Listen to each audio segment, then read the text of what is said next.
Assalamu alaikum hurmatly halk. Muna biz Alay rayonunun Murdaş ayılının Kayıngdı jaylosunda turabız.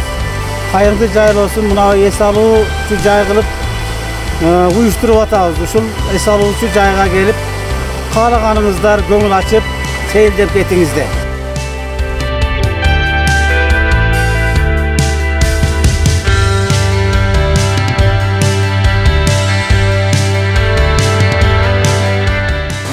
Кереметтүү Кайың жайлоосу ушу Алай районунун Мурдаш айылында жайгашкан.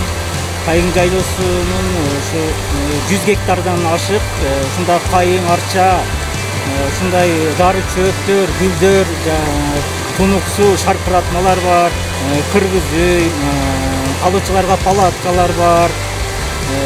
Кайсы маалда болсо ушу Кайың жайлоосуна келип эс алып кетиңиздер.